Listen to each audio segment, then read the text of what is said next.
Aleluia! Hoje é o 15º dia do nosso jejum, 21 dias na presença do Senhor. E o tema da mensagem de hoje é Deus honra os que servem. Vamos ler 1 Coríntios 15 para introduzir o tema que abordaremos aqui. Quer você seja cristão há vários anos ou apenas há um ano, você precisa saber que uma vez salvo, você está cheio, você está revestido de unção e favor.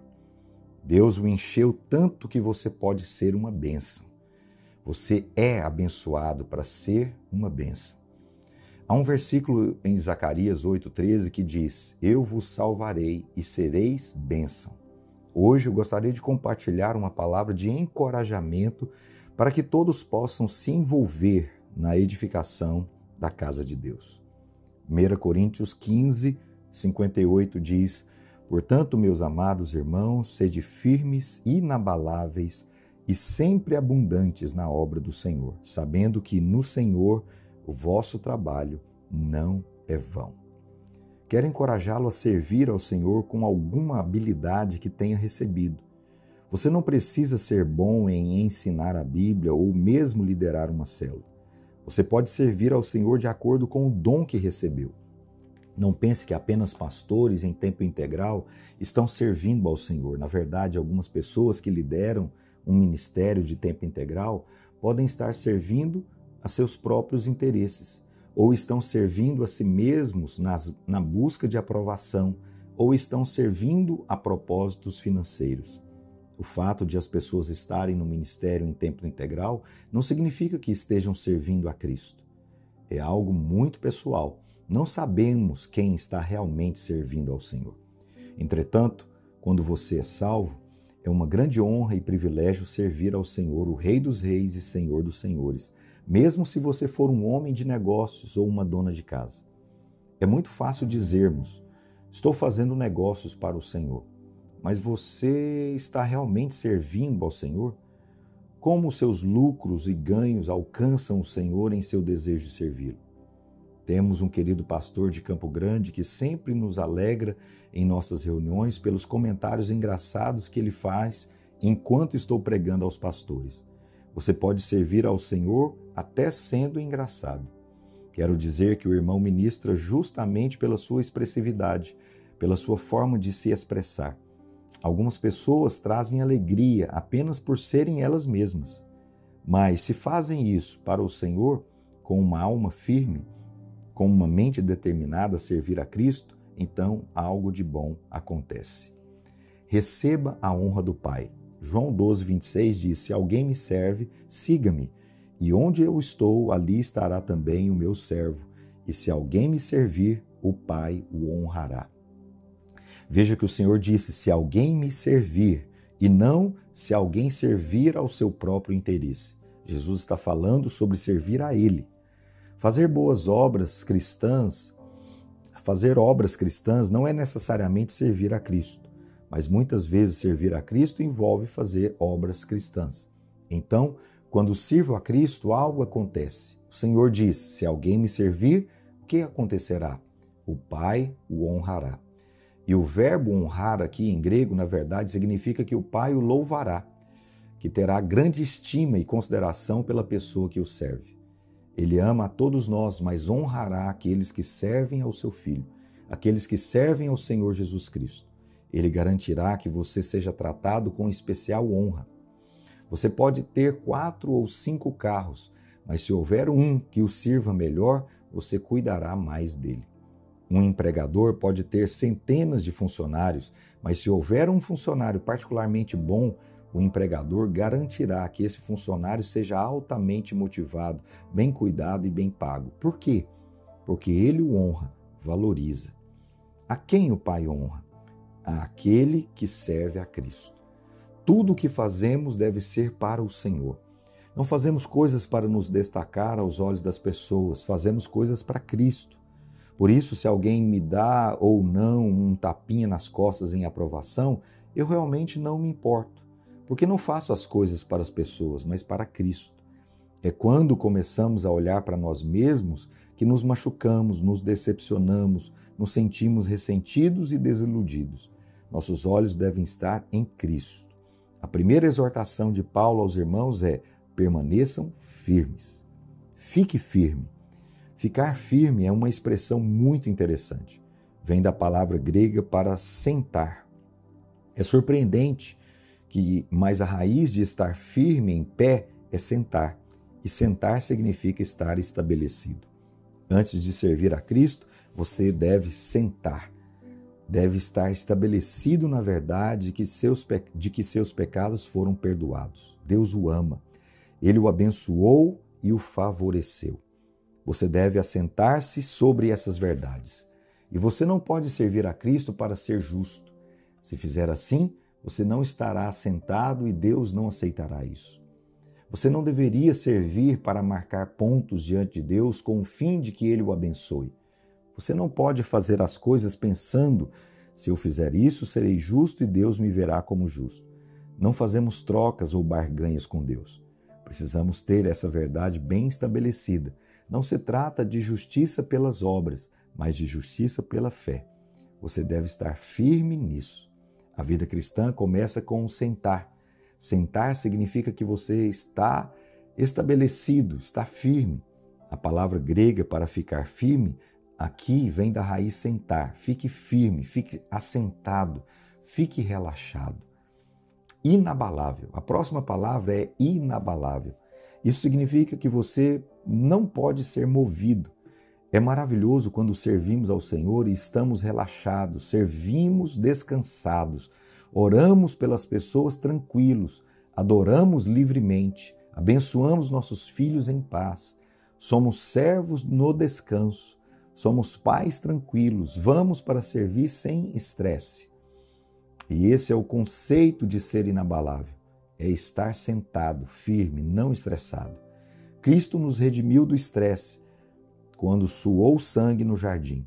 Logo no início, no primeiro jardim, Deus disse ao homem: no suor do rosto comerás o teu pão. Porque o homem pecou contra Deus, veio a maldição do estresse. Então, em outro jardim, o jardim do Getsêmani, o segundo Adão, Jesus Cristo, suou sangue, e pela redenção do seu sangue, ele resgatou todos nós da maldição do esforço humano, do suor. Portanto, podemos servir e trabalhar para Deus, mas não suamos. Não me refiro ao suor físico, mas ao esforço pessoal. Podemos trabalhar, mas estamos tranquilos. Inabalável significa que não pode ser movido. Quando uma pessoa serve ao Senhor, mesmo que alguém diga coisas para desanimá-la, ela permanece inabalável. É um verdadeiro elogio quando alguém diz sobre um homem que ele é sólido como uma rocha, que podemos confiar nele. Seja uma pessoa a quem os outros querem pedir conselhos. Seja uma pessoa que todos admiram. É como se as pessoas soubessem que você é consistente, que seu sim é sim e seu não é não. Seus colegas, seus amigos, muitas pessoas não são assim. Seu sim não é realmente sim e seu não é mesmo um não. Primeiro, eles dizem que há limites e depois não há mais limites. Mas sim é sim e não é não. Jesus diz que o que passar disso vem do maligno. Em outras palavras, seja uma pessoa que quando diz sim, quer dizer sim, e quando diz não, quer dizer não. No Salmos 15, verso 4, diz sobre o homem abençoado: é aquele que jura com dano próprio e não se retrata. Se você prometeu algo ao seu filho, mesmo que depois perceba que vai ser algo difícil de fazer, você deve cumpri-lo. Caso contrário, você o cria para acreditar que nem mesmo seu Pai Celestial vai cumprir a sua palavra. Seja sempre abundante na obra do Senhor. O que significa ser sempre abundante? Abundante é uma palavra muito rica. Significa literalmente ir além dos limites. Ir além e não fazer apenas o mínimo necessário. A palavra abundante implica qualidade e quantidade. Não se trata de servir ao Senhor aos domingos, mas é uma questão de servir ao Senhor dia a dia, pelo resto da vida. Você é firme, inabalável e sempre abundante na obra do Senhor. Existem dois tipos de servos que não são úteis: aquele que não faz o que mandamos e aquele que só faz o que mandamos. O vosso trabalho não é vão no Senhor. Se você serve a Cristo, Deus o honra, seu Pai o honra. Não somente isso, mas seu esforço será frutífero. Em outras palavras, há uma recompensa esperando por você. Seu esforço não é em vão. A palavra vão significa que não será infrutífero, não será inútil. Qual é a obra do Senhor? O Senhor Jesus disse: eu edificarei a minha igreja. Ele disse que está edificando a sua igreja, portanto, esse é o seu trabalho, a sua obra. Se você diz estar na obra de Deus, precisa estar cooperando naquilo que o Senhor está fazendo. Ele não disse que está edificando um país ou um estado, mas está edificando a igreja. Logo, a igreja está acima de qualquer outro trabalho. O servo que fracassou. João Marcos escreveu o evangelho que leva o seu nome. Marcos não era um dos 12 discípulos de Jesus. Seu nome, João Marcos, é composto de um nome judaico, João, e um nome romano, Marcos. Sua mãe chamava-se Maria. Quando Pedro estava na prisão e a igreja orava incessantemente por sua libertação, então um anjo veio e o libertou. Ele foi para a casa de Maria, a que era a mãe de João Marcos. Pedro foi para sua casa, onde havia uma reunião de oração, e todos ficaram maravilhados com sua libertação. Depois disso, encontramos João Marcos com Paulo e Barnabé. Na parte inicial da viagem, Paulo e Barnabé tiveram uma amarga desavença a respeito de João Marcos, porque este falhou na Panfilha. Ele se separou deles já de lá. Não sabemos exatamente as razões, mas sabemos que ele falhou na obra do Senhor. Paulo esperava algo, mas ele falhou grosseiramente. Então, Paulo não queria levá-lo com eles na próxima etapa da jornada. Barnabé, por outro lado, queria isso. Alguns, como Barnabé, gostam de encorajar as pessoas, mas às vezes acabam encorajando-as pelos motivos errados na hora errada.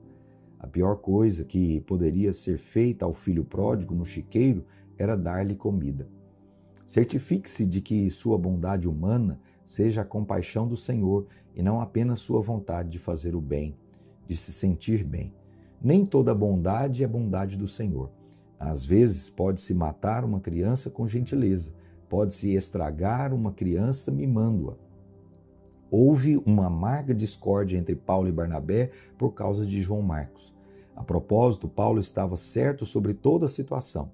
Havia algo sobre a próxima etapa da jornada que precisava de alguém, um obreiro, que não falhasse da mesma forma que João Marcos havia falhado na Panfilha. No entanto, Paulo e Barnabé discutiram sobre João Marcos e eventualmente seguiram caminhos separados. Barnabé levou João Marcos com ele. Em vez disso, Paulo continuou com Silas. Entretanto, o mais fascinante é que foi esse mesmo João Marcos que Deus escolheu para escrever sobre o servo perfeito no Evangelho de Marcos. Isso não é incrível?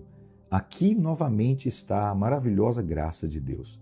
Deus escolheu um servo fracassado para escrever sobre o servo perfeito de Jeová que nunca falha. João Marcos foi quem escreveu sobre o ministério de servo realizado por Jesus, o servo perfeito do Senhor. No entanto, João Marcos foi um servo que falhou. Mas na última carta a Timóteo, no último capítulo, Paulo escreveu isto. 2 Timóteo 4,11. Somente Lucas está comigo. Toma contigo Marcos e traze-o, pois me é útil para o ministério. Paulo estava prestes a ser martirizado e nesse exato momento ele disse: Ei, não se esqueça de trazer Marcos. Ele é útil para mim. Deus havia restaurado Marcos. Aleluia. Que os nossos olhos espirituais sejam iluminados hoje para compreendermos a importância de servirmos ao Senhor e dele recebermos a recompensa. Aquele que serve ao Senhor, o Pai, o honrará. E isso é muito poderoso. Que o Espírito de Deus nos convença dessa verdade, em nome de Jesus.